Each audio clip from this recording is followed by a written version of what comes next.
నమస్కారం అండి. త్వరలోనే తెలంగాణ టెట్ రాయబోతున్నటువంటి అభ్యర్థులందరికీ కూడా ఈ వీడియో ద్వారా ఇంపార్టెంట్ టాపిక్స్ ఏమున్నాయి, ఈ 40 రోజుల్ని ఏ విధంగా ప్లాన్ చేసుకోవాలి, ఏ టాపిక్స్ పైన ఎక్కువ ఫోకస్ చేయాలి, అదేవిధంగా గతంలో ఇచ్చినటువంటి పేపర్స్లో ఏ టాపిక్స్ పైన ఎక్కువగా బిట్లు రావడం జరిగింది, ఈ విషయాలన్నింటినీ కూడా మనం దృష్టిలో ఉంచుకొని ప్రతి సబ్జెక్టులో కూడా ఇంపార్టెంట్ టాపిక్స్ లిస్ట్ తయారు చేయడం జరిగిందండి. వీటిని ప్రిపేర్ అవ్వడం వల్ల స్కోర్ మీరు పెంచుకునేటటువంటి అవకాశం ఉంది. నేను మళ్ళీ చెబుతున్నాను ఏంటంటే, ఏదైనా ఒక ఎగ్జామ్కి కంప్లీట్గా ప్రిపేర్ అవ్వండి. ఇంపార్టెంట్వి మాత్రమే ప్రిపేర్ అయినట్లయితే కొంతవరకు స్కోర్ పెరుగుతుందే కానీ జాబ్ రాదు. సో స్కోర్ పెరగడం వేరు, జాబ్ రావడం వేరు. జాబ్ రావాలంటే, ఉద్యోగం రావాలంటే పూర్తిగా చదవాలి. కేవలం స్కోర్ పెంచుకోవాలనుకుంటే ఇంపార్టెంట్వి మాత్రమే చదవాలి. దీనికి చాలా తేడా ఉంటుందండి. ఫర్ ఎగ్జాంపుల్ నేను చెబుతున్నాను చూడండి, ఒక వ్యక్తికి 100 మార్కుల పేపర్లో 80 మార్కులకి ఉద్యోగం వస్తుంది అని అనుకుంటే కంప్లీట్గా చదివినటువంటి వ్యక్తికి 80 మార్కులు వస్తాయండి. 80 దాటుతాయి, 80 నుండి 90 మార్కుల మధ్యలో వస్తాయి. కానీ ఓన్లీ ఇంపార్టెంట్ చదివినటువంటి వ్యక్తికి 75 మార్కుల వరకు వస్తాయండి. అతను ఏమనుకుంటాడు అంటే, నేను ఇంపార్టెంట్ చదవడం వల్లనే 75 మార్కుల వరకు తెచ్చుకున్నాను అని అనుకుంటాడే కానీ అరే జాబ్ మిస్ అయిపోయింది అనేది మాత్రం అనుకోడు. సో ఇక్కడ దీనికి తేడా ఏంటంటే, మనం ఉద్యోగం కోసం చదవాలే కానీ మార్కుల కోసం కాదు. ఇంపార్టెంట్వి టాపిక్లు చదివితే ఓన్లీ మార్కులు వస్తాయి, ఉద్యోగం రాదు. కానీ కంప్లీట్గా చదివినట్లయితే, పూర్తి అవగాహనతో సమగ్రంగా చదివినట్లయితే జాబ్ వస్తుంది, జాబ్తో పాటు మార్కులు వస్తాయి. సో కాబట్టి ఎప్పటికీ సురేష్ హిందీ అకాడమీ ఓన్లీ ఇంపార్టెంట్లనే నమ్ముకొని పనిచేయదండి. తప్పకుండా సమగ్ర సమాచారం, సమగ్ర వివరాలు అన్నీ అందిస్తాం మీకు. వాటితో పాటు తక్కువ టైం ఉంది కాబట్టి ఇప్పుడు ఇంపార్టెంట్ టాపిక్ల గురించి చెప్పండి అని అందరూ పదే నన్ను అడుగుతున్నారు. కాబట్టి ప్రీవియస్ పేపర్లను దృష్టిలో ఉంచుకొని ప్రతి సబ్జెక్టులో నేను ఇంపార్టెంట్ టాపిక్స్ లిస్ట్ ప్రిపేర్ చేసి నేను చెబుతూ ఉన్నాను. వీటిని చదవడం వల్ల తక్కువ టైంలో ఎక్కువ స్కోర్ సాధించేటటువంటి అవకాశం ఉంటుంది. సో మరి ఇవన్నీ మీరు తెలుసుకోవాలంటే వెంటనే సురేష్ హిందీ అకాడమీ అనే యాప్ని ఇన్స్టాల్ చేసుకోండి. మీ పేరు, మొబైల్ నంబర్, ఈమెయిల్ ఐడితో రిజిస్టర్ అవ్వండి. మరి తెలంగాణ అభ్యర్థులైతే తెలంగాణ టెట్ అండ్ డిఎస్సి అనే కోర్సుని, ఆంధ్ర అభ్యర్థులైతే ఆంధ్ర టెట్ అండ్ డిఎస్సి అనే కోర్సుని పర్చేజ్ చేసుకోండి. పర్చేజ్ చేసిన వెంటనే మాకు ఒక మెసేజ్ వస్తుంది. మేమే ఆ మెసేజ్ని బట్టి మీకు కాల్ చేస్తాం, మీ అడ్రస్ తీసుకుంటాం, మీకు మెటీరియల్ 7 రోజులకల్లా మీ ఇంటి వరకు చేరుస్తాం.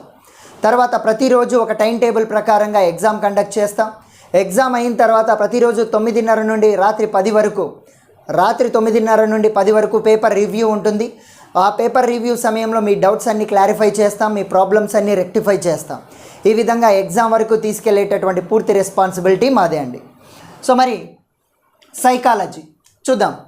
మొత్తం ఈ తెలంగాణ టెట్ అనేటటువంటిది 150 మార్కులకి కండక్ట్ చేస్తే అందులో మొదటి 30 మార్కులు సైకాలజీ, తర్వాత 30 మార్కులు ఇంగ్లీష్, తర్వాత 30 మార్కులు హిందీ కంటెంట్.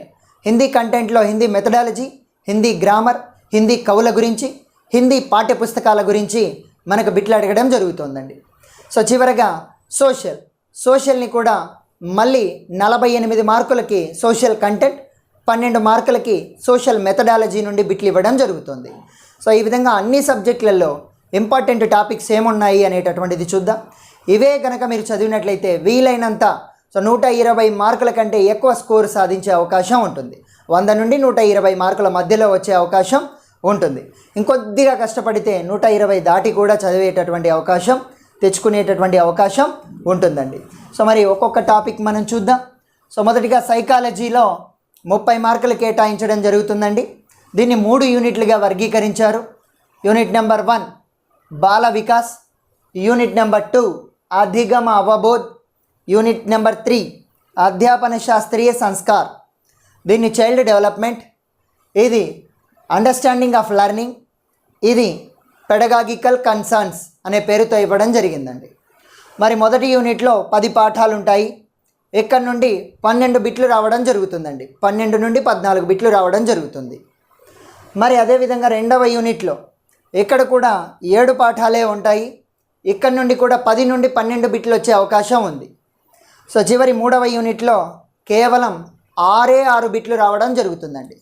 సో 6 బిట్స్ లేదా 6 మార్క్స్. ఇక్కడ 12 బిట్లు లేదా 12 మార్కులు. ఇక్కడ కూడా 12 బిట్లు లేదా 12 మార్కులు రావడం జరుగుతుంది. మరి ఇంపార్టెంట్ టాపిక్లు చూద్దాం. ప్రీవియస్ పేపర్లను దృష్టిలో ఉంచుకొని మన ఇంపార్టెంట్ టాపిక్స్ లిస్ట్ తెలియజేస్తూ ఉన్నానండి. ఇలాగ ప్రతి సబ్జెక్టులో నేను తెలియజేస్తాను ఈ వీడియోలో. మొదటిగా పార్ట్ నెంబర్ 1, 1వ పాఠం అభివృద్ధి వికాస్ పరిణతి. సో ఈ పాఠంలో నేను దాదాపుగా ఒక 9 వీడియోలు పెట్టానండి. మీరు ఆ 9 వీడియోలు చూడాల్సిన అవసరం ఏం లేదు. కేవలం ఇన్ తీనొంక అంతర్ అనే పేరుతో ఒకే ఒక్క వీడియో చివరిలో పెట్టేశాను.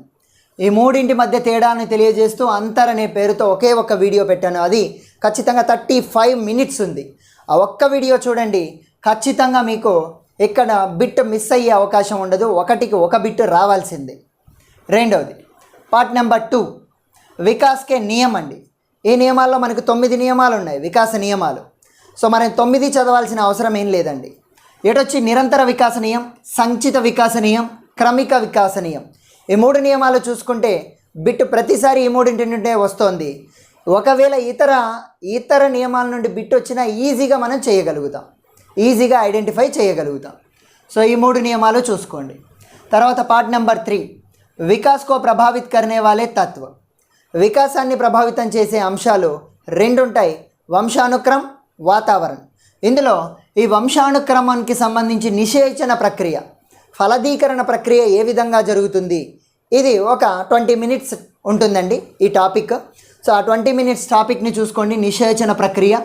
తర్వాత వంశానుక్రమకే నియం, జాన్ గ్రెగర్ మెండల్ తెలియజేసిన వంశానుక్రమ నియమాలు, సమానతా నియం, విభిన్నతా నియం, ప్రత్యాగమన నియమం. ఈ 3 నియమాల నుండే ప్రతిసారి బిట్ వస్తుందండి. నియమాలు చూసుకోండి. తర్వాత అనుసంధానం, వంశానుక్రమం పైన పరిశోధనలు చేసిన వ్యక్తులు, అదేవిధంగా వాతావరణం పైన పరిశోధనలు చేసిన వ్యక్తులు. సో ఆ శాస్త్రవేత్తల పేర్లు, వాళ్ళు ఎవరిపైన చేశారు. ఈ టాపిక్ చాలా సింపుల్ టాపిక్ అండి. నేను విత్ కోడ్స్ ట్రిక్స్తో సహా చెప్పాను. సో ఎడ్గర్ డేల్, సో ఈ రకంగా ఎవరిపైన పరిశోధనలు చేశారు, ఇలాంటివన్నీ కూడా చెప్పడం జరిగింది. స్కిన్నర్ ఎవరిపైన, ఇలాంటివన్నీ ఒక కోడ్స్ ట్రిక్స్ ద్వారా చెప్పాను. సో ఆ వీడియోలు మాత్రమే చూడండి. పేరు కూడా అలాగే ఉంటుంది, అనుసంధాన్ అనే పేరుతో. అందుకే మీరు చూసుకోవడానికి కన్వీనియంట్గా పేర్లు కూడా మనం యాప్లో ఇవ్వడం జరిగింది. ఓన్లీ భాగ్ 1 భాగ్ 2 అనేటటువంటి పేర్లే కాకుండా ఆ వీడియో పేరు కూడా ఉంటుంది. డైరెక్ట్గా ఆ వీడియోని మీరు చూసుకోవచ్చు. నెక్స్ట్ పార్ట్ నెంబర్ 4 వికాస్కే ఆయాం. వికాస్కే ఆయాం అంటే వికాస దశలు అండి. ఇందులో శారీరక్, మానసిక్, నైతిక్, సామాజిక్, భాషాత్మక వికాసాల గురించి నేర్చుకోవాలి. వీటిల్లో ఓన్లీ నైతిక్, సామాజిక్, భాషాత్మక వికాసాల గురించి చూడండి. నైతిక్, సామాజిక్, భాషాత్మక వికాసాల గురించి చూడండి. అవి కూడా అన్ని దశల్లో అవసరం లేదు, కేవలం బాల్యదశ, కిషోరావస్థ, బాల్యావస్థ, కిషోరావస్థ మాత్రమే చూడండి. ప్రతిసారి బిట్టు ఈ 2 అవస్థల నుండే వస్తుంది. మిగతా శైశవావస్థ, ప్రౌఢావస్థ, అదేవిధంగా నవజాత శిశు అవస్థ అవసరం లేదండి. బాల్యావస్థ, కిషోరావస్థ. నెక్స్ట్ పార్ట్ నెంబర్ 5 వికాస్కే ఉపాగం ఔర్ సిద్ధాంత. వికాస సిద్ధాంతాలండి. ప్రతిసారి చూడండి చోమ్స్కీ సిద్ధాంతం, చోమ్స్కీ యొక్క భాషాత్మక వికాస సిద్ధాంతం నుండి బిట్టు లేకుండా క్వశ్చన్ పేపర్ తయారు చేసే ధైర్యం ఎవరి దగ్గర లేదు. ఎందుకు అంటే మనం చెప్పేదే భాషను కాబట్టి, మనం బోధించేదే హిందీ భాషను కాబట్టి ఆ భాషా వికాస సిద్ధాంతం గురించి ప్రతిసారి బిట్ అడుగుతూనే ఉన్నాడు. చోమ్స్కీ వికాస సిద్ధాంతం. నెక్స్ట్ పియాజే సిద్ధాంతం తెలివితేటలకు సంబంధించిన సిద్ధాంతం కాబట్టి పిల్లల్లో తెలివితేటలు ఏ విధంగా పెంపొందించాలి అన్నటువంటిది చెప్పాడు. కాబట్టి తెలివితేటల కోసమే మనల్ని నియమిస్తున్నారు కాబట్టి పియాజే సిద్ధాంతం నుండి ప్రతిసారి బిట్ వస్తుంది. పియాజే వికాస దశల నుండి, అదేవిధంగా పియాజే చెప్పినటువంటి వికాస సోపానాల నుండి మనకి బిట్ రావడం జరుగుతుంది. నెక్స్ట్ ఎరిక్సన్ సిద్ధాంతం, కార్ల్ రోజర్స్ సిద్ధాంతం. ఈ 4 సిద్ధాంతాలు చూసుకుంటే 4 నుండి ఒక్కొక్క బిట్ వస్తుందండి ప్రతిసారి. ఇక్కడొక బిట్, ఇక్కడొక బిట్, ఇక్కడొక బిట్, ఇక్కడొక బిట్, ఒక్కొక్క బిట్ వస్తుంది. సో ఒక్కొక్క టాపిక్ పైన మనకు 3 లేదా 4 వీడియోలు ఉన్నాయి. తప్పకుండా మీరు చూసినట్లయితే ఈ టాపిక్లు మనకి డిఎస్సిలో కూడా ఉపయోగపడతాయి. అక్కడ కూడా మనకి వీటి నుండి బిట్లు రావడం జరుగుతుంది. Next part number 6 వైయక్తిక విభిన్నతాయే. ఇక్కడ వ్యక్తిగత విభిన్నతల రకాలు చూసుకోండి. అంతర్వైయక్తిక్ మరియు అంతఃవైయక్తిక్, ఈ రెండింటిని, ఇంట్రా మరియు ఇంటర్, ఈ రెండింటి యొక్క తేడాలను మనం చూసుకున్నట్లయితే ప్రతిసారి ఇక్కడ నుండే వస్తుందండి. ఓకే, ఇంట్రావేరియేషన్స్, ఇంటర్వేరియేషన్స్. సో అంతర్వ్యక్తిగత, అంతఃవ్యక్తిగత, ఈ రెండింటి నుండి బిట్ రావడం జరుగుతుంది. ఖచ్చితంగా ఒక బిట్ ఉంటుంది. నెక్స్ట్, మరి ఈ వ్యక్తిగత విభిన్నత ఏలోనే ఒక టాపిక్ బుద్ధి అండి. మరి ఈ బుద్ధి చాలా ఇంపార్టెంట్ టాపిక్. ప్రతిసారి బుద్ధి నుండి ఏ బిట్లు వస్తున్నాయి అనేది నేను ఇప్పుడే చెబుతున్నాను చూడండి. బుద్ధికే ప్రకార్, హోవర్డ్ గార్డినర్ చెప్పినటువంటి బుద్ధి రకాలైనటువంటి 8 రకాల్లో నుండి ప్రతిసారి ఒక బిట్ రావడం జరుగుతుంది. ఆ 8 రకాలను మనం ఒక్క హాఫ్ అన్ అవర్లో చూసుకోవచ్చు. రెండవది బుద్ధి సిద్ధాంతాలు. ఈ బుద్ధి సిద్ధాంతాల నుండి ప్రతిసారి బహుళ బుద్ధి సిద్ధాంతం నుండి బిట్ రావడం జరుగుతుంది. తర్వాత బుద్ధి లబ్ధి, అక్కడ కొన్ని లెక్కలు ఉంటాయండి. బుద్ధి లబ్ధిని మనం ఏ విధంగా కనిపెట్టాలి అనే లెక్కలు, ప్రతిసారి ఆ లెక్కల నుండి బిట్ వస్తుంది. లెక్కలు మనకి ప్రాబ్లమ్స్ బుద్ధి లబ్ధి దగ్గర మరియు స్మృతి విస్మృతి దగ్గర వస్తూ ఉంటాయండి. ప్రతిసారి ఇక్కడ నుండి బిట్లు రావడం జరుగుతుంది. లెక్కలు ఎక్కడున్నా వదిలిపెట్టద్దు. చాలా ఈజీగా స్టెప్ బై స్టెప్ మనం చెప్పుకున్నాం. ఏ రేంజ్ లెక్కలు వస్తున్నాయి ఒక్కొక్క మోడల్ తీసుకొని మనం చెప్పుకోవడం జరిగింది. సో వాటి నుండి కూడా బిట్ రావడం జరుగుతుంది. నేను ఈ టాపిక్లు అన్నింటి నుండి ఒక బిట్ అనడం లేదండి. బుద్ధి ప్రకారం నుండి ఒక బిట్ వస్తుంది, బుద్ధి సిద్ధాంతాల నుండి ఒక బిట్ వస్తుంది, బుద్ధి లబ్ధి నుండి ఒక బిట్ వస్తుంది, బుద్ధి పరీక్షయే, ఒక పరీక్ష పేరు ఇచ్చి ఇది వైయక్తిక పరీక్షనా సామూహికనా, ఇది పేపర్ పెన్సిల్ పరీక్షనా, ఇది నిష్పాదన పరీక్షనా, ఇది ఆర్మీ ఇట్లాంటివి అడుగుతూ ఉన్నారనమాట. సో కాబట్టి ఆ బుద్ధి పరీక్షలు వాటిని ఏ విధంగా గుర్తుంచుకోవాలి, కోడ్స్ ట్రిక్స్ చాలా చెప్పానండి, ఈజీగా మీకు గుర్తయ్యేటట్లుగా. సో ఒకే టేబుల్లో ఈ బుద్ధి పరీక్షల కోడ్ అంతా వచ్చేలాగా ఒకే టేబుల్లో జస్ట్ 10 మినిట్స్ ఒక్కసారి చదివితే చాలు ఏ బుద్ధి పరీక్షనైనా మీరు చేయగలిగేటట్లుగా మనం ట్రిక్ చెప్పడం జరిగింది. నెక్స్ట్ తర్వాత ఇంకా వైయక్తిక విభిన్నతలో అభివృద్ధి, అభిక్షమత, చింతన్, ఆదత్, సృజనాత్మకత ఇవన్నీ ఉన్నా కూడా వేటి నుండి బిట్ రావడం లేదు. ఓన్లీ ఒక్క అభిక్షమత నుండి బిట్ వస్తుంది. అదొక్కటి చూసుకోండి. సహజ సామర్థ్యం, అభిక్షమత నుండి బిట్ వస్తుంది. బుద్ధి నుండి దాదాపుగా 4 బిట్లు, 1 2 3 4 అభిక్షమత నుండి ఒక బిట్ రావడం జరుగుతుంది. నెక్స్ట్ దీని తర్వాత వ్యక్తిత్వ, పర్సనాలిటీ అండి. మరి ఇక్కడ నుండి చూడండి, వ్యక్తిత్వకే ప్రకార్, వ్యక్తిత్వంలో ఉన్న రకాల గురించి మనం. సో అంతర్ముఖి వ్యక్తిత్వ, బహిర్ముఖి వ్యక్తిత్వ, సో ఇలాంటివి వీటి నుండి ఒక బిట్ రావడం జరుగుతుంది. వ్యక్తిత్వ పరీక్షయే, వ్యక్తిత్వ పరీక్షల నుండి, సో వ్యక్తిత్వ పరీక్షలు కూడా చాలా రకాలుగా ఉంటాయండి. సో వాటి నుండి కూడా మనకి మరి ట్యాట్ పరీక్ష, క్యాట్ పరీక్ష, బ్యాట్ పరీక్ష అని చెప్పేసి థీమాటిక్ అపర్సెప్షన్ ఇలాంటివి, స్యాహీ దబ్బా పరీక్షన్ ఇలాంటి వాటిల నుండి తప్పకుండా ఒక బిట్ వస్తుందండి. నెక్స్ట్ వ్యక్తిత్వ సిద్ధాంతాలు. సో ఈ సిద్ధాంతాల నుండి ఒక బిట్ వస్తుంది. వ్యక్తిత్వ ప్రకార్, పరీక్ష, సిద్ధాంతం ఇవి తప్ప మిగతావి ఏవి చదవాల్సిన అవసరం ఏమీ లేదండి. నెక్స్ట్ తర్వాత మరి పాఠ నెంబర్ 8 అండి. 8వ పాఠం పేరు మానసిక స్వాస్థ్య, మెంటల్ హెల్త్ అని అంటారండి. మరి ఈ పాఠంలో 2 టాపిక్ల నుండి బిట్లు రావడం జరుగుతుంది. ఇక్కడ దాదాపుగా ఒక 8 టాపిక్లను ఉంటే ఈ 2 టాపిక్ల నుండే బిట్లు ఇస్తున్నారు. అందులో మొదటిది సంఘర్ష్ అనే టాపిక్. ఇందులో ఉపాగమ సంఘర్ష్, ఉపాగమ పరిహార సంఘర్ష్, పరిహార సంఘర్ష్ అని 4 ఉంటాయి. ఈ 4 నుండే ప్రతిసారి బిట్ వస్తుంది. జస్ట్ ఒక్క 20 మినిట్స్ చూసుకున్నట్లయితే ఎక్కడ బిట్ మిస్ అవ్వదు. నెక్స్ట్ ఇంకొక బిట్ వచ్చే ఇంపార్టెంట్ టాపిక్ సురక్షా తంత్ర లేదా రక్షక ఘటక్, తెలుగులో రక్షణ తంత్రాలు అని అంటారండి. సో ఇక్కడ నుండి కూడా మనకి తప్పకుండా ఒక రక్షణ తంత్రం నుండి బిట్ రావడం జరుగుతుంది. వీటిని కూడా క్లూ వర్డ్స్, కోడ్ వర్డ్స్ సహాయంతో ఏ విధంగా ఐడెంటిఫై చేయాలి, ఏ విధంగా మనం బిట్ని ట్యాకిల్ చేయాలి, ఎదుర్కోవాలి, ఆన్సర్ చేయడానికి ఏ పదాలను గుర్తించుకోవాలి, అక్కడ క్లూ వర్డ్ ఏమైనా ఉందా, ఈ క్లూ వర్డ్స్తో మనం చెప్పడం జరిగిందండి ఈ రక్షణ తంత్రాలని. ఆ క్లూ వర్డ్ గుర్తుంచుకుంటే చాలు మీరు ఏ బిట్నైనా ఆన్సర్ చేయగలుగుతారు. నెక్స్ట్ దీని తర్వాత వికాస విధియ, వికాసాన్ని అధ్యయనం చేసే పద్ధతులు. ఇక్కడ దాదాపుగా ఒక 12 పద్ధతులు ఉన్నాయండి. సో అంతర్నిరీక్షణ విధి, నిరీక్షణ విధి, ప్రయోగాత్మక విధి, సాక్షాత్కార విధి, సమాజ్ మితి విధి అని. ఈ విధులు ఏమీ అవసరం లేదు. వాటిల్లో చూడండి, నిరీక్షణ విధి, లంబాకార విధి, సంకీర్ణ విధి, ప్రయోగాత్మక విధి, సమాజ్ మితి విధి. సో అంతర్నిరీక్షణ విధి ఇదొక్కటి ఎక్స్ట్రాగా యాడ్ చేసుకోండి. అంతర్నిరీక్షణ్, నిరీక్షణ్, లంబాకార, సంకీర్ణ, ప్రయోగాత్మక, సమాజ్ మితి విధులు. సో ఈ మొత్తం 12 విధులు ఉంటే ఈ 5 విధులు చూసుకోండి. ఒక్కొక్క విధికి మనం జస్ట్ ఒక 10 to 15 మినిట్స్ కేటాయిస్తే చాలు కంప్లీట్ అయిపోతుంది. ఓకేనా? సో 15 to ఓకే దాదాపు కంటే మ్యాక్సిమం అంటే ఈ ప్రయోగాత్మక విధి కొంత పెద్ద విధి కాబట్టి దీనికి ఒక హాఫ్ అన్ అవర్ తీసుకుంటుంది. మిగతావన్నీ కూడా 20 మినిట్స్లో కంప్లీట్ అయిపోయే విధులే. మీకు ఒక్కసారి విన్నారంటే అందులో క్లూ వర్డ్స్ కోడ్ వర్డ్స్ చెప్పి ఉంటాను కాబట్టి ఖచ్చితంగా ఎట్టి పరిస్థితుల్లో ఒకదానికొకటి కన్ఫ్యూజ్ అవ్వకోకుండా మీరు ఈజీగా డైరెక్ట్ ఆన్సర్ పెట్టేటటువంటి విధంగా మీకు చెప్పడం జరిగింది. నెక్స్ట్ దీని తర్వాత వికాస్కి బాధాయే. ఇక్కడ నుండి ప్రతిసారి ఒక బిట్ వస్తుందండి. ఆటంకాలు 2 రకాలు. సో శారీరక ఆటంకాలు, మానసిక ఆటంకాలు, వాతావరణ ఆటంకాలని. బయటి పరిస్థితుల ద్వారా మనకు సమస్యలు ఏర్పడితే అది వాతావరణ ఆటంకం. శరీర లోపం ద్వారా మనం సరిగ్గా చదవలేకపోతే అది శరీర ఆటంకం. మన మైండ్ సరిగ్గా పనిచేయకపోవడం వల్ల సరిగ్గా చదవలేకపోతే సో అది మానసిక ఆటంకం. సో ఈ 3 ఆటంకాల గురించి మనం ఇక్కడ క్లియర్గా చెప్పుకోవడం జరుగుతుంది. ఇక్కడ నుండి చాలా సింపుల్ బిట్ వస్తుందండి. ఒక్క 10 to 15 మినిట్స్ చూసుకుంటే ఇక్కడ కంప్లీట్ అయిపోతుంది.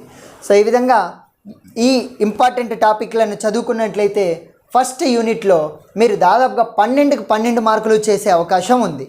నెక్స్ట్ సెకండ్ యూనిట్ పాఠాలు తక్కువైనా సరే బిట్లు ఎక్కువ వచ్చే యూనిట్ ఈ సెకండ్ యూనిట్ అండి. యూనిట్ పేరు అధిగమ అవబోధ్. సో అభ్యసన అవగాహన, ఒక విద్యార్థి ఏ విధంగా నేర్చుకుంటాడు అని తెలియజేసే యూనిట్ అండి. ఇక్కడ నుండి కూడా 12 బిట్లు 12 మార్కులు రావడం జరుగుతుంది. చూడండి మొదటి పాఠం, ఇందులో చాలా మ్యాటర్ ఉందండి. అధిగమ్ అనేటటువంటి పాఠంలో అధిగమ్ కే ప్రకార్, అధిగమ్ కి శైలియా, అధిగమ్ కే శబ్దోత్పత్తి అని మీరు ఓన్లీ అధిగమ్ కి శైలియా మరియు అధిగమ్ కే ప్రకార్ నేర్చుకోండి చాలు. ఈ రెండింటి నుండి ప్రతిసారి బిట్ వస్తుంది. అధిగమ్ కి శైలియా, అధిగమ్ కి ప్రకార్, అంతేనండి. సో మిగతావి ఏం అవసరం లేదు. నెక్స్ట్ పార్ట్ నెంబర్ 2 అధిగమ్ కో ప్రభావిత్ కర్నే వాలే కారక్ అనేటటువంటిది ఉందండి. ఇది జస్ట్ ఒక 20 మినిట్స్ టాపిక్ మాత్రమే. అయితే ఇక్కడ నుండి ఎప్పుడే కానీ ఇక్కడ నుండి బిట్ అయితే రాలేదు. అధిగమ్ కే ప్రభావిత్ కర్నే వాలే కారక్ నుండి బిట్ రాలేదు మన హిందీ వరకు. సో తెలుగు వాళ్ళకైతే వస్తూ ఉంది ర్యాండమ్గా, మన హిందీ వాళ్ళకు రాలేదు. నెక్స్ట్ పార్ట్ నెంబర్ 3 అధిగమ సిద్ధాంత. అధిగమ సిద్ధాంతాలు చాలా ఇంపార్టెంట్. అన్ని సిద్ధాంతాలు నేర్చుకున్నా అన్నింటి నుండి ఒక్కొక్క బిట్ వస్తుంది. చూద్దాం. ప్రతి సిద్ధాంతంలో కొన్ని నియమాలు చెప్పుంటానండి. ఆ నియమాలు చూసుకుంటే చాలు, బిట్ మిస్ అవ్వదు. సిద్ధాంతం అంటే నియమాలే. ఉదాహరణకి తానుడాయక్ సిద్ధాంతం అంటే తానుడాయక్ నియమాలు, తత్పరతా నియం, సంతోష పరిణామ కా నియం, ఉపయోగితా కా నియం, ఈ 3 అభ్యాస నియం. ఈ 3 నియమాలు చూసుకుంటే అక్కడ నుండే బిట్ వస్తూ ఉందండి. సో కాబట్టి అధిగమ సిద్ధాంతంలో పావులో సిద్ధాంతం నుండి ఒక బిట్టు, పావులో నియమాలు చూసుకోండి. ముఖ్యంగా సిద్ధాంతాలంటే చదవాల్సింది దాన్ని ఎవరు స్టార్ట్ చేశారు, ఏమేం చేశారు ఇవి కాదు, అందులోని నియమాలు చూసుకోవాలి మనం. సో పావులో నియమాలు, థానడాయిక్ నియమాలు, స్కిన్నర్ యొక్క పునర్బలన నియమాలు, పునర్బలన ప్రకార్, ఆ పునర్బలనం ఎన్ని రకాలు అనేటటువంటిది చూసుకోవాలి. వైగోట్స్కి యొక్క సామాజిక సాంస్కృతిక అధిగమ సిద్ధాంత, బ్రూనర్ సిద్ధాంతం నుండి ప్రతిసారి బిట్ వస్తుంది. ఇక్కడనే మనం కోహ్లర్ సిద్ధాంతం, అంతర్దృష్టి సిద్ధాంతం. ఈ అంతర్దృష్టి సిద్ధాంతం నుండి గతంలో అయితే బిట్ రాలేదు, కానీ ఈసారి వచ్చే అవకాశం ఉంది. గత 2 టెట్లలో బిట్ రాలేదు, ఈసారి రావచ్చు. సో ఇవి ఇంపార్టెంట్ సిద్ధాంతాలండి. నెక్స్ట్ పార్ట్ నెంబర్ 4 అధిగమ్ కే క్షేత్ర అండి, అభ్యసన రంగాలు. ఇక్కడ అధిగమ్ కే క్షేత్ర 3 ఉంటాయండి. జ్ఞానాత్మక క్షేత్ర, భావాత్మక క్షేత్ర, మనోగత్యాత్మక క్షేత్ర అని 3 ఉంటాయి. ఈ 3 ప్రతిసారి మనకు మనోగత్యాత్మక క్షేత్రం నుండి బిట్ రావడం జరుగుతుంది. ఓన్లీ అదొక్కటి చూసుకున్నా సరిపోతుంది. నెక్స్ట్ పార్ట్ నెంబర్ 5 అండి, ప్రేరణ. మరి ఈ పాఠంలో ప్రేరణకే ప్రకార్ నుండే బిట్ అడుగుతున్నాడు. సకారాత్మక ప్రేరణ, నకారాత్మక ప్రేరణ. సో ఇక్కడ నుండే బిట్ అడుగుతూ ఉన్నాడు. ఓకేనా? సో నెక్స్ట్ ఇంకా ఇక్కడ ఇంపార్టెంట్ ప్రేరణలో మ్యాథ్స్లో యొక్క అవసరాల అనుక్రమ సిద్ధాంతం అండి. మ్యాథ్స్లో ఆవశ్యకతాంకే అనుక్రమ సిద్ధాంతం, అది కూడా చాలా ఇంపార్టెంట్. ఈ సిద్ధాంతం గురించి నేర్చుకుంటే మనకు ఈ వికాసంలో ఉపయోగపడుతుంది, మరియు అదేవిధంగా ఇక్కడ ప్రేరణలో ఉపయోగపడుతుంది. ఇక్కడ వస్తుంది కాబట్టి. నెక్స్ట్ పార్ట్ నెంబర్ 6 స్మృతి అండి, స్మృతి విస్మృతి. ఇక్కడ స్మృతిలో మీరు చూసుకోవాల్సింది ఓన్లీ స్మృతికే ప్రకార్. సో మరి స్మృతి రకాలు శారీరక స్మృతి, సంగీత స్మృతి ఇలాంటివి ఉన్నాయన్నమాట. సో వీటిని గుర్తుంచుకోండి. మరి స్మృతి తర్వాత బచత్ గణన. బచత్ గణన అని ఒక లెక్కల టాపిక్ ఉందండి. తెలుగులో అయితే పొదుపు గణన అని అంటాం. బచత్ గణన నుండి ప్రతిసారి బిట్ వస్తుంది. బచత్ గణనని ఏ విధంగా మనం లెక్కల ద్వారా తీయాలి, ఆ పొదుపు గణనని ఏ విధంగా రాబట్టాలి అనే లెక్క ఒక 3 పద్ధతులు ఉన్నాయి. ఆ 3 పద్ధతులు నేర్చుకుంటే 20 మినిట్స్లో మీకు ఆ బిట్ వచ్చే అవకాశం ఉంది. రెండోది విస్మృతి. ఈ విస్మృతి దగ్గర మీరు విస్మృతి కారణాలు, అదేవిధంగా విస్మృతికి సంబంధించిన ప్రాబ్లమ్స్ ఉన్నాయి, లెక్కలు ఉన్నాయి అక్కడ. సో ఒక విద్యార్థి 40 పదాలు అర్ధగంటలో నేర్చుకుంటే ఈ ఒక 15 నిమిషాల్లో ఎన్ని పదాలను నేర్చుకోగలుగుతాడు, ఇలాంటివి. సో ఇలాంటి లెక్కలు ఒక 10 మోడల్స్ ఉన్నాయండి. వాటిల్లో మొదటి 5 మోడల్స్ చదవండి చాలు, బిట్ మిస్ అవ్వదు. సో ఒక 10 మోడల్స్ ఉన్నాయి, ఓన్లీ 5 మోడల్స్ చూసుకోండి, బిట్ మిస్ అవ్వదు. నెక్స్ట్ పార్ట్ నెంబర్ 7 అధిగమ స్థానాంతరణ అండి. అధిగమ స్థానాంతరం నుండి ప్రతిసారి బిట్ వస్తుంది ఇక్కడ కూడా. సో మరి అనుకూల స్థానాంతరం, ప్రతికూల స్థానాంతరం, శూన్య స్థానాంతరం, ఈ మూడింటికి సంబంధించి కంపారిటివ్గా ఒకే టేబుల్లో కొన్ని క్లూ వర్డ్స్, కోడ్ వర్డ్స్ సహాయంతో నేను చెప్పాను. వాటి ఆ క్లూ పదాన్ని బట్టి మీరు ఆన్సర్ చేయొచ్చు. మీరు మొత్తం టాపిక్ అంతా నేర్చుకోవాల్సిన అవసరం లేదు, ఆ పదాన్ని బట్టి మీరు ఆన్సర్ చేసేటట్లుగా మనం చెప్పుకోవడం జరిగింది. నెక్స్ట్ తర్వాత యూనిట్ నెంబర్ 3 అండి. ఇంతటితో 2 యూనిట్లలో ఏవి ఇంపార్టెంట్ టాపిక్లు అనేది మనం చూసుకున్నాం. తర్వాత యూనిట్ నెంబర్ 3లో అధ్యాపన శాస్త్రీయ సంస్కార్, పెడగాగికల్ కన్సర్న్స్ అని పేరుతో ఇవ్వడం జరిగింది. ఇక్కడ నుండి 6 బిట్లు మాత్రమే వస్తాయండి. ఆ 6 బిట్లు కేవలం ఈ 7 టాపిక్ల నుండే ప్రతిసారి రిపీటెడ్గా వస్తూ ఉన్నాయి. చూడండి, మొదటిది CWSN, వీటిని విశిష్ట ఆవశ్యకతాంకే బాలక్, ప్రత్యేక అవసరాలు గల పిల్లలు. ఇక్కడ వికలాంగ బాలక్, మానసిక మందబుద్ధి బాలక్, అదేవిధంగా మనకి పిచడే బాలక్, ప్రతిభాశాలి బాలక్, ఇలాంటి బాలక్ వస్తారనమాట. వాళ్ళ గురించి నేర్చుకుంటే తప్పకుండా బిట్ మిస్ అవ్వకోకుండా చేయగలుగుతారు. నెక్స్ట్ బాల అధికార్, బాలల హక్కులు. ఈ బాలల హక్కుల నుండి ప్రతిసారి బిట్ వస్తుంది. ఒక హక్కు ఏ నియమం ప్రకారంగా, ఏ రూల్ ప్రకారంగా అని, ఏ ఆర్టికల్ ప్రకారంగా అని. ఓకేనా. నెక్స్ట్ NCF RTE, ఇక్కడ నుండి ప్రతిసారి బిట్ వస్తుంది, NCF నుండి RTE నుండి. సో RTEలో ఏ రూల్ ప్రకారంగా, NCFలో ఏ రూల్ ప్రకారంగా అని చెప్పేసి. సో ఇది కూడా మీరు తప్పకుండా చూసుకోవాలండి. నెక్స్ట్ నేతృత్వం అండి, నాయకత్వ లక్షణాలు అనే పేరుతో నాయకత్వంలోని రకాల నుండి మనకు బిట్ అడగడం జరుగుతుంది. నెక్స్ట్ వైయక్తిక సామూహిక అధిగం, ఇండివిజువల్ లెర్నింగ్, గ్రూప్ లెర్నింగ్, ఇక్కడ నుండి ఏది ఏ లెర్నింగ్ అనే పేరుతో మనకి అడగడం జరుగుతుంది. నెక్స్ట్ సమవాయు శిక్ష, దీన్ని తెలుగులో మరి ఏమంటామంటే కనుక సమ్మిళిత విద్య అంటాం. ఈ సమ్మిళిత విద్య నుండి ఒక బిట్ రావడం జరుగుతుంది. అంటే బాగా ఉన్న పిల్లల్ని, బాగా లేని పిల్లల్ని అందరినీ కలిపి చదువు చెప్పడం. సో దాని నుండి మనకి బిట్ రావడం జరుగుతుంది. ప్రతిసారి బిట్ మిస్ అవ్వకోకుండా వస్తున్నటువంటి టాపిక్ CCE, నిరంతర సమగ్ర మూల్యాంకనం నుండి ఒక బిట్ రావడం జరుగుతుంది. సో ఈ 7 టాపిక్లు చూసుకుంటే 6 మార్కులు గ్యారంటీగా మీ దగ్గర ఉంటాయండి. చాలా సింపుల్ యూనిట్, ఒక్కరోజు కష్టపడితే చాలు ఈ యూనిట్లో 6 మార్కులు మీరు తెచ్చుకోగలుగుతారు. ఇది సైకాలజీకి సంబంధించినటువంటి పూర్తి అనాలసిస్. సో ఇవి గతంలో అడిగినటువంటి బిట్లను ఆధారంగా చేసుకొని ఏ టాపిక్ ఇంపార్టెంట్ అనేటటువంటిది మనం చెప్పడం జరిగింది. సో మళ్ళీ చెబుతున్నాను ఏంటంటే, ఇంపార్టెంట్ అనేటటువంటిది కొంత సమయం తక్కువగా ఉన్నప్పుడు వాడొచ్చు, కానీ సమయం బాగా ఉన్నప్పుడు పూర్తి అవగాహనతోనే మీరు చదవండి. ఓకేనా. సో దీనికోసం మీరు ముందుగానే జాయిన్ అవ్వండి. ఏ ఇన్స్టిట్యూట్లో అయినా, ఏ యాప్లో అయినా ముందుగా జాయిన్ అయితే మీ దగ్గర సమయం ఉంటుంది, క్షుణ్ణంగా మీరు నేర్చుకోవచ్చు. మరి దీని తర్వాత నెక్స్ట్ మనం ఇప్పుడు ఇంగ్లీష్, సైకాలజీ తర్వాత ఇంగ్లీషే కదండి. ఇంగ్లీష్లో ఏ ఇంపార్టెంట్ టాపిక్ల నుండి మనకు బిట్ వస్తుంది, ఇది కూడా మనం ఇక్కడనే చూద్దామండి. ఎస్, మిగతా సబ్జెక్టులు అయినటువంటి English, Hindi methodology, Hindi grammar, Hindi కంటెంట్లో కూడా ఏ ఇంపార్టెంట్ టాపిక్లు చదవాలి అనేటటువంటిది కూడా చూద్దాం. మరి ఈ వీడియో తర్వాత నెక్స్ట్ వీడియోలో ఎలా ఉంటుందంటే, ఒక టైం టేబుల్ గీసి డే 1లో ఏ టైంలో ఉదయం 6 నుండి 9 గంటలకి ఏ సబ్జెక్ట్ చదవాలి, 10 నుండి 12 గంటలకి ఏ సబ్జెక్ట్ చదవాలి, 12 నుండి 2 గంటల వరకు ఏ సబ్జెక్ట్ చదవాలి, ఇలాగ టైం టేబుల్ టైం వైజ్గా కూడా మీకు ఈ యొక్క ఇంపార్టెంట్ టాపిక్లు అన్నింటినీ పేరుస్తూ ఏ టైంకి ఏది చదవాలి అనేది కూడా తెలియజేస్తూ మీకు ఒక వీడియో రూపొందించడం జరుగుతుందండి. తప్పకుండా ఫాలో అవ్వండి. సో మరి ఈ మిగతా సబ్జెక్టులలో కూడా ఇంపార్టెంట్ టాపిక్స్ మనం చూద్దామండి. సో మరి ఇంగ్లీష్కి సంబంధించి మనకి 30 మార్కులు ఉంటాయి. వీటిని మళ్ళీ 2 భాగాలుగా వర్గీకరించారు. 24 మార్కులకి ఇంగ్లీష్ గ్రామర్ నుండి, 6 మార్కులు ఇంగ్లీష్ మెథడాలజీ నుండి రావడం జరుగుతుంది. మరి ఈ 6 మార్కుల ఇంగ్లీష్ మెథడాలజీని మీరు పర్టికులర్గా మళ్ళీ ప్రిపేర్ అవ్వాల్సిన అవసరం ఏం లేదు. ఏదైతే హిందీ మెథడాలజీ ప్రిపేర్ అయితే ఆటోమేటిక్గా ఇక్కడ ఉన్నటువంటి ఈ సబ్జెక్టుతో మన ఇక్కడ వచ్చేటటువంటి దాదాపు ఒక 4 బిట్ల వరకు మనం చేయగలుగుతాం.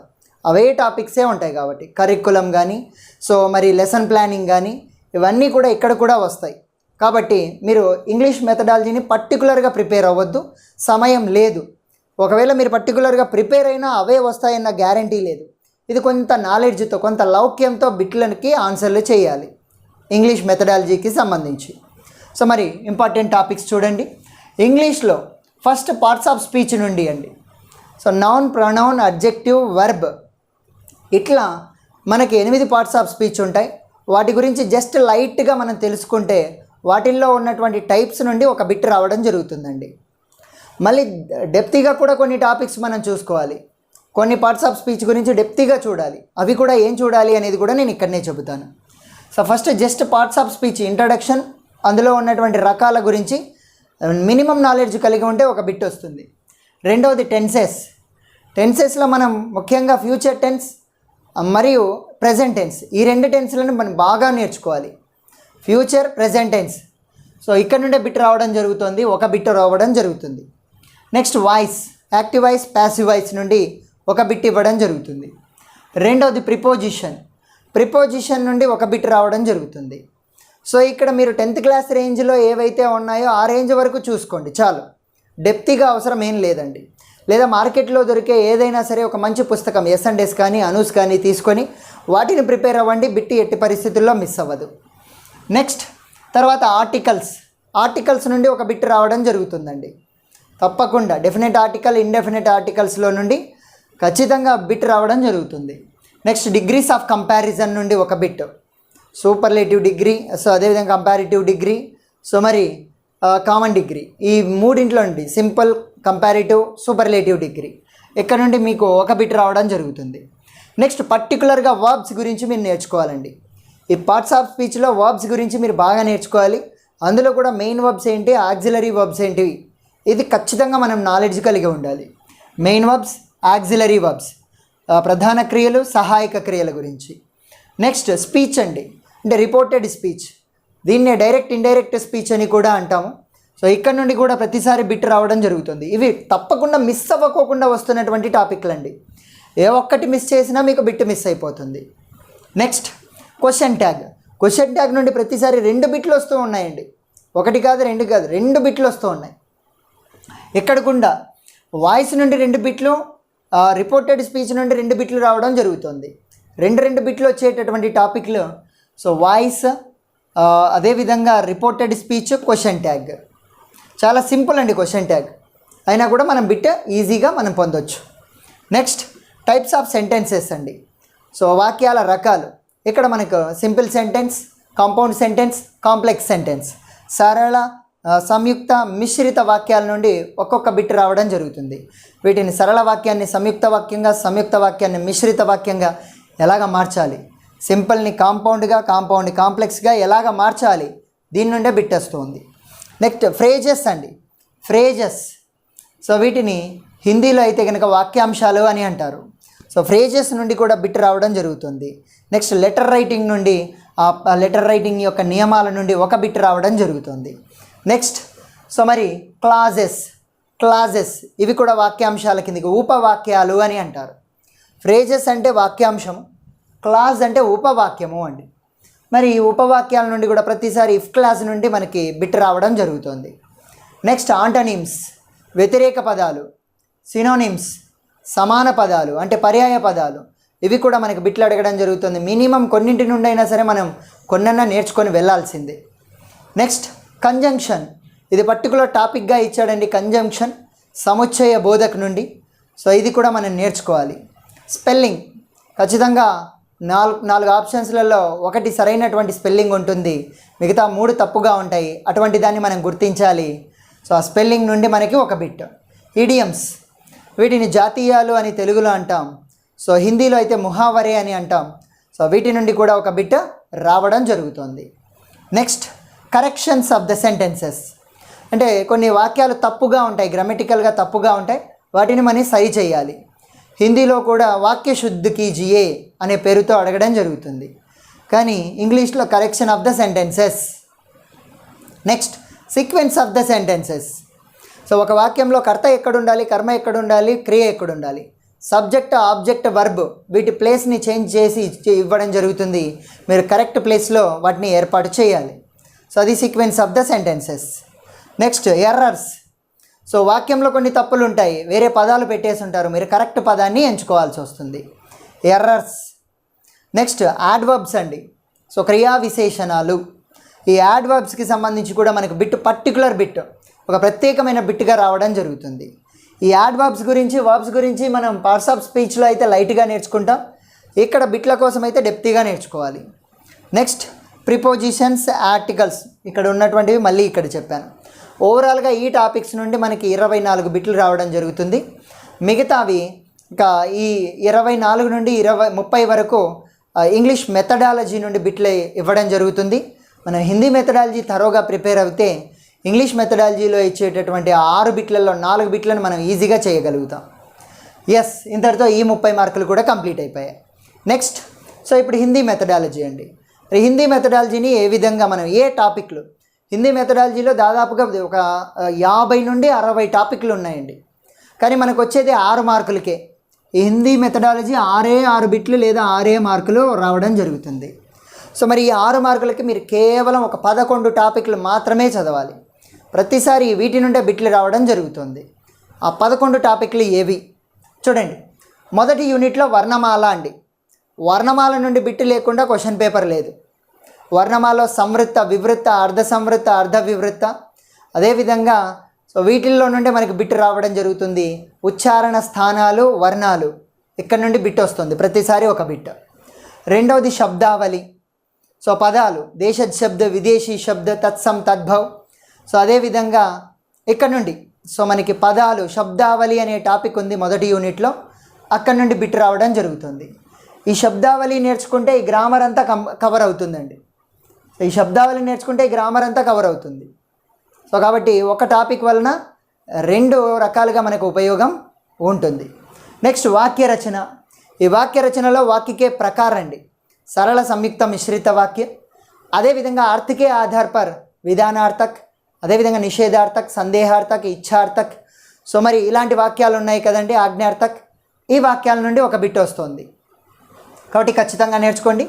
మళ్ళీ వాక్య రచనలో ఇంపార్టెంట్ టాపిక్ ఏంటంటే ఇక్కడ విరామ చిహ్నాలు. ఈ విరామ చిహ్నాల నుండి ప్రతిసారి బిట్టు ఒక విరామ చిహ్నం గురించి అడుగుతూ ఉండడం జరిగింది. సో ఖచ్చితంగా విరామ చిహ్నాలు ఈ వాక్య రచనలో ఉంటాయి, మీరు ఖచ్చితంగా నేర్చుకోవాలి. రెండవది సస్వర వాచన్ విధియ ఔర్ క్రమ్. సస్వర వాచన్ పద్ధతులైనటువంటి స్వరోచ్చార విధి, సో అదేవిధంగా అక్షర బోధ విధి, నెక్స్ట్ వాక్య రచనా విధి, కహానీ రచనా విధి. సో ఇలాంటివన్నీ అన్నమాట. ఈ పద్ధతుల్లో నుండి మనకి ఖేల్ విధి, ఈ పద్ధతుల్లో నుండి ఒక విధి నుండి ఒక బిట్ రావడం జరుగుతుంది. మరి ఈ విధుల తర్వాత నెక్స్ట్ సస్వరవాచనిక క్రమ్, ప్రథమ అవస్థ, ద్వితీయ అవస్థ, తృతీయ అవస్థ అని అవస్థలు ఉన్నాయి, అక్కడి నుండి బిట్ వస్తుంది. సో ఓన్లీ సస్వరవాచనికి విధియా క్రమ్ నేర్చుకోండి, బిట్ ఖచ్చితంగా వస్తుంది. నెక్స్ట్ మౌఖిక అభివ్యక్తికి విశేషతాయే. మరి మౌఖిక అభివ్యక్తికి విశేషతాయే ఏమేమి ఉన్నాయి, మనం మాట్లాడేటప్పుడు ఏమేమి ఉండాలి? సో సరళత, సహజత, స్వాభావికత, సో అదేవిధంగా మరి రుచి, ఇలాంటివన్నీ ఉన్నాయండి. సో వీటి నుండి మనకు బిట్ రావడం జరుగుతుంది. స్పష్టత, శుద్ధత అని అన్ని తాలే ఉంటాయి. సో ఆ సస్వరవాచనకి విశేషత ఒక్క 20 minutes టాపిక్ అండి. సో అది చూసుకుంటే ఎక్కడ బిట్ మిస్ అవ్వదు. నేను మెథడాలజీ అంతా కూడా క్లూ వర్డ్స్, కోడ్ వర్డ్స్ లేకోకుండా ఏ ఒక్క టాపిక్ చెప్పనండి, ఎందుకంటే దాదాపు 12 సంవత్సరాల ఎక్స్పీరియన్స్ కాబట్టి ఈ ఎక్స్పీరియన్స్లో ఏ పదాన్ని బట్టి మనం ఏ ఆన్సర్ పెట్టాలి అనేది ఈజీగా చెప్పేయడం జరిగింది. మీరు దాదాపుగా ఒక 3 గంటలు విన్నటువంటి టాపిక్ అయినా సరే దాన్ని 30 నిమిషాల్లో ఏ క్లూ వర్డ్ ద్వారా గుర్తుపెట్టుకోవాలి అనేది నేను చెప్పేసి ఉంటాను. సో కాబట్టి దానికోసం మన యాప్లో జాయిన్ అవ్వండి. నెక్స్ట్ తర్వాత వర్తని, స్పెల్లింగ్. సో వర్తనీయ అక్షర విన్యాసం నుండి గతంలో ఒక బిట్ అడగడం జరిగింది. సో అదేవిధంగా ఇక్కడ లేఖనికి విధియ, లేఖనికి విధి ఏవైతే ఉన్నాయో ఆ పద్ధతులు, సో మాంతెసరి విధి, పెస్టాలజీ విధి, సో ఇలాంటి విధులు ఉన్నాయండి. ఆ విధుల నుండి బిట్ రావడం జరుగుతుంది. నెక్స్ట్ తర్వాత మూల్యాంకన్ అనే యూనిట్లో ఉత్తమ పరీక్షకి విశేషతాయి 6 ఉన్నాయండి. సో అవి వస్తునిష్టత, వైధత, వ్యాపకత, సో అదేవిధంగా ఉపయోగిత అని చెప్పేసి ఈ 6 లక్షణాల గురించి ఒక హాఫ్ అన్ అవర్లో చూసుకుంటే హాఫ్ అన్ అవరే పడుతుంది. సో ఆ 6 నుండి ప్రతిసారి బిట్ రావడం జరుగుతుంది. నెక్స్ట్ ఇక్కడనే మనం చూసుకోవాల్సిన నెక్స్ట్ టాపిక్ ఉపలబ్ధి పరీక్షయే. సో ఉపలబ్ధి పరీక్షల్లో పరీక్షల రకాలు, అందులో అడిగే ప్రశ్నల గురించి బిట్ ప్రతిసారి రావడం జరుగుతుంది. ముఖ్యంగా ప్రశ్నల రకాల నుండి బిట్ అడగడం జరుగుతుంది, ఏ రకమైన ప్రశ్న అనే పేరుతో. నెక్స్ట్ ఇకాయి యోజన, దైనిక యోజన, ఇక్కడ నుండి కూడా బిట్ రావడం జరుగుతుంది ప్రతిసారి. మరి ఇకాయి యోజన, దైనిక యోజన నేర్చుకుంటే సోషల్ మెథడాలజీకి ఉపయోగపడుతుంది, ఇంగ్లీష్ మెథడాలజీకి ఉపయోగపడుతుంది, మరి హిందీ మెథడాలజీకి ఉపయోగపడుతుంది. సేమ్ టాపిక్ ఈ 3 మెథడాలజీలలో కూడా వస్తుందండి. సో అంత ఇంపార్టెంట్ టాపిక్. అదేవిధంగా పాఠ్యక్రమం, ఇది సఫల శిక్షణ కళలో ఉంటుందండి. ఈ సఫల శిక్షణ కళ నుండి ఇస్తారు. ఈ పాఠ్యక్రమం నుండి దీన్ని నేర్చుకుంటే సోషల్ మెథడాలజీలో పాఠ్యక్రమం కవర్ అవుతుంది, ఇంగ్లీష్ మెథడాలజీలో పాఠ్యక్రమం కవర్ అవుతుంది. బిట్ ఎట్టి పరిస్థితులు అవే ఇచ్చారు. సోషల్ మెథడాలజీలో అయితే తెలుగులో ఇచ్చారు, ఇంగ్లీష్ మెథడాలజీలో అయితే ఇంగ్లీష్లో ఇచ్చారు, హిందీ మెథడాలజీలో అయితే హిందీలో ఇచ్చారు. మీరు హిందీలో నేర్చుకుంటే 3 చోట్ల మీరు బిట్లు చేసే అవకాశం ఉంది. నెక్స్ట్ ప్రశ్న ప్రకార్, ప్రశ్నలు వాటి రకాల నుండి ప్రతిసారి ఒక బిట్ వస్తుంది. చివరిగా శిక్షణ ఉపకరణ్, సో టీచింగ్ లెర్నింగ్ మెటీరియల్, నభవాని, దూరదర్శన్, సో మరి ఇలాంటి వాటి నుండి ఒక బిట్ రావడం జరుగుతుందండి. సో ఇది మెథడాలజీకి సంబంధించినటువంటి 11 ఇంపార్టెంట్ టాపిక్లు. ఇవి కేవలం చూసుకున్న మీరు 6 బిట్లకి 6 బిట్లు చేయగలుగుతారు. నెక్స్ట్ మనకి ఇంపార్టెంట్ది గ్రామర్, హిందీ గ్రామర్ అండి. చూడండి, నా దగ్గర ప్రీవియస్ పేపర్లు 3 ఉన్నాయి, గతంలో ఇచ్చినటువంటి ప్రీవియస్ పేపర్లు. వీటిని ఆధారంగానే ఎక్కడ ఏ బిట్ వచ్చిందనేది పూర్తి అనాలసిస్ చేసి మీకు చెబుతూ ఉన్నాను. ఓకేనా? సో మరి గ్రామర్లో ఫస్ట్ బిట్గా సంజ్ఞలో రకాల గురించి ఇవ్వడం జరిగింది. సో మరి ముఖ్యంగా జాతివాచక సంజ్ఞ, భావవాచక సంజ్ఞ నుండి ఈ భావవాచక సంజ్ఞలు ఏ విధంగా ఏర్పడతాయి అనే దాని నుండి బిట్ అడిగాడండి. సో ఆ భావవాచక సంజ్ఞ వ్యక్తివాచకతో ఏర్పడుతుందా, జాతివాచకతో ఏర్పడుతుందా, విశేషంతో ఏర్పడుతుందా, క్రియతో ఏర్పడుతుందా, ఇక్కడ నుండి బిట్ అడగడం జరిగింది. సో కాబట్టి ఈ సంజ్ఞను మీరు బాగా నేర్చుకోవాలి. నెక్స్ట్ అయితే కన్ఫ్యూజ్డ్ బిట్ అడుగుతూ ఉన్నాడండి. సో అందరూ అడిగేటటువంటిది రామ్ జంగల్ జాతా హై, రామ్ కౌన్సీ సంజ్ఞ హై, ఇట్లాంటి చెత్త బిట్లు అడగడం లేదండి. చాలా డెప్తీగా అడుగుతూ ఉన్నాడు. టాపిక్ ఈజీ అనుకున్న బిట్ మాత్రం కొత్త బిట్, కొంచెం ట్విస్టీ బిట్ అడగడం జరుగుతుంది. ఓకేనా? సో కాబట్టి కొంచెం డెప్తీగా మీరు ప్రిపేర్ అయి ఉండాలి, లాట్ ఆఫ్ ఎగ్జాంపుల్స్ చేసి ఉండాలి. నెక్స్ట్ సర్వనామంలో ఇప్పటి వరకు 2 పేపర్లలో అడిగింది సంబంధవాచక సర్వనామే అడిగాడండి. సంబంధవాచక సర్వనామే అడిగాడు. అయితే ఈసారి అడగబోతున్నది కూడా నేను చెబుతున్నాను. నిశ్చయవాచక సర్వనాం, అన్యపురుష సర్వనాంలో మనకు బిట్ అడగడం జరుగుతుంది. నిశ్చయవాచక్, అన్యపురుష్ అంటే యాహ వాహ ఏ వేల నుండి బిట్ రావడం జరుగుతుంది. బాగా గుర్తుపెట్టుకోండి. నెక్స్ట్ క్రియ, ఈ క్రియలో మనం చాలా మ్యాటర్ చెప్పుకున్నామండి. అయితే ఇక్కడ నుండి బిట్ అంటూ వస్తే అకర్మక క్రియ, సకర్మక క్రియ, ప్రేరణార్థక క్రియ, ద్వికర్మక క్రియ, రంజక క్రియల నుండి బిట్ అడుగుతూ ఉన్నాడు. అకర్మక, సకర్మక, ప్రేరణార్థక క్రియల నుండి మరియు రంజక క్రియల నుండి. రంజక క్రియలు అంటే హెల్పింగ్ వర్బ్స్, సహాయక క్రియలనే రంజక క్రియలు అంటారు. వాటి నుండి మనకు బిట్ అడగడం జరుగుతుంది. నెక్స్ట్ వాచ్య అండి. వాచ్య చాలా క్లీన్గా ఏ విధంగా ఒక వాచ్ నుండి ఇంకొక వాచ్కి మార్చాలి అనేది సోపానాల వారీగా నేను చెప్పాను. ఎవరైనా సరే, చిన్న పిల్లవాళ్ళైనా సరే మీరు ఈజీగా చేయగలుగుతారు. సో కాబట్టి వాచ్లో ప్రతిసారి కర్మవాచ్, భావవాచ్ నుండి బిట్ అడుగుతూ ఉన్నారు. నెక్స్ట్ కహావత్, ఒక కహావత్ ఉంటుందండి. అంటే ఒక సామెత, దాని అర్థం కింద 4 అర్థాలు ఉంటాయి, మనం ఎంచుకోవాలి. అదేవిధంగా సంధి, మనకి ఇప్పటి వరకు 2 సార్లు బిట్లు అడిగితే 2 విసర్గ సంధి నుండే బిట్ అడగడం జరిగింది, సంధి విచ్ఛేది నుండి. అయితే ఈసారి స్వరసంధి కూడా మీరు చూసుకొని ఉండండి. స్వరసంధి, విసర్గ సంధి చూసుకొని ఉండాలి. నెక్స్ట్ వాక్యాల్లో అర్థకే ఆధార్ పర్ వాక్య, అదేవిధంగా రచనాకే ఆధార్ పర్ వాక్య అంటే సరళ సంయుక్త వాక్యాలు, అదేవిధంగా సందేహార్థక, విధానార్థక, ఆజ్ఞార్థక, ఇచ్ఛార్థక వాక్యాలు. ఇక్కడ నుండి ఒక బిట్ రావడం జరుగుతుంది. మరి ఈ వాక్యాల గురించి ఆల్రెడీ మెథడాలజీలో ఇక్కడ చదువుకుంటే ఇక్కడ చదవాల్సిన అవసరం ఏం లేదు. సో అందుకే నేను ఇక్కడనే డెప్త్గా పూర్తి వివరణాత్మకంగా చెప్పేసి ఉంటాను. మళ్ళీ ఇక్కడ గ్రామర్లో చూడాల్సిన అవసరం ఏం లేదు. అదే ఇది ఒకటే కాబట్టి. నెక్స్ట్ భిన్నార్థి పదాలు. ఓకే, దాని తర్వాత ముందు సమాస్ వస్తుందండి. సమాసాల్లో ఇప్పటి వరకు 4 నుండే మనకు బిట్ వస్తూ ఉంది, మిగతా 2 నుండి బిట్ రావడం లేదు. సో అందులో అవ్యయీభావ సమాస్, తత్పురుష సమాస్, కర్మధారయ, బహువ్రీహి, ద్విగు, ద్వంద్వ సమాసాల నుండి బిట్ రావడం లేదు. నెక్స్ట్ భిన్నార్థి పదాలండి. ఒక పదం ఇచ్చి క్రింది వాటిలో వాటి యొక్క భిన్నార్థి పదాలు కానిది ఏది అలాగ అడగడం జరుగుతుంది. అదేవిధంగా పర్యాయవాచీ పదాలు, సో మరి సినానిమ్స్. తర్వాత ముహావర అంటే ఒక జాతీయం అడగడం జరుగుతుంది, దాని అర్థాన్ని మనం కనిపెట్టాలి. చివరగా కారక్ అండి. కారక్ నుండి కూడా ప్రతిసారి ఒక బిట్ రావడం జరుగుతుంది. ముఖ్యంగా మనకి ఓకే ఈ యొక్క కరణకారక్, అపాదానకారక్, కరణకారక్, అపాదానకారక్ నుండి బిట్లు రావడం జరుగుతుంది. సో ముఖ్యంగా సే అనేటటువంటి కారక చిహ్నాన్ని ఉపయోగించి. నెక్స్ట్ దేశజ్, విదేశీ. ప్రతిసారి దేశజ్ పదం ఏమిటి అని ఒకటి అడుగుతూ ఉన్నాడండి. నిమ్నమే దేశజ్ శబ్ద కౌన్సా హై అని. సో ఆ లిస్ట్ మనకి మెథడాలజీలో ఈ శబ్దావళి అనే చోట నేను ఇచ్చాను. సో దేశజ్ పదాల లిస్ట్ నేను ఇచ్చాను. ఆ లిస్టులో కొన్ని ఇంపార్టెంట్ పదాలు ఉన్నాయి, అవి నేర్చుకున్నా మీకు బిట్ మిస్ అవ్వకోకుండా వచ్చేస్తుంది. నెక్స్ట్ తత్సం తద్భవ్ నుండి ఇప్పటి వరకు బిట్ అయితే రాలేదండి ప్రీవియస్ పేపర్లలో, ఈసారి వచ్చే అవకాశం ఉంది. నెక్స్ట్ లింగ్ అండి. ప్రతిసారి క్రింది పదాల్లో స్త్రీలింగ్ శబ్ద క్యా హై, పుల్లింగ్ శబ్ద క్యా హై అని ఒక బిట్ అడగడం జరుగుతుంది. సో మన యాప్లో ఈ చాలా క్లూస్ చెప్పానండి. ఏ స్త్రీలింగ పదాలు, ఏవి పుల్లింగ పదాలు, ఎలా ఐడెంటిఫై చేయాలి అన్న క్లూస్ నేను చాలా చెప్పాను. వాటిని మీరు గుర్తుపెట్టుకున్నట్లయితే ఈజీగా ఆన్సర్ చేయొచ్చు. నెక్స్ట్ విరామ చిహ్నాల నుండి ఒక బిట్ రావడం జరుగుతుంది. సో ఈ విరామ చిహ్నాలు మీరు వాక్య రచన నేర్చుకున్నట్లయితే ఇక్కడనే చివరి టాపిక్గా చెప్పాను. సో అవి నేర్చుకుంటే ఎట్టి పరిస్థితుల్లో విరామ చిహ్నాల నుండి బిట్ మిస్ అవ్వదు. ఓకేనండి. సో ఇది ఇప్పటి వరకు ఉన్నటువంటిది. ఇంకా కంటెంట్. సార్ మేము 9th 10th క్లాస్ కంటెంట్ చదవాలా వద్దా? నేనైతే చెబుతాను మీరు కంటెంటే చదవద్దు. ఒక్క బిట్ కూడా రావడం లేదండి, ఒక్క బిట్ కూడా రావడం లేదు. మరి ఏమొస్తున్నాయంటే కంటెంట్లో ఉన్న కవి పరిచయాలు వస్తున్నాయి.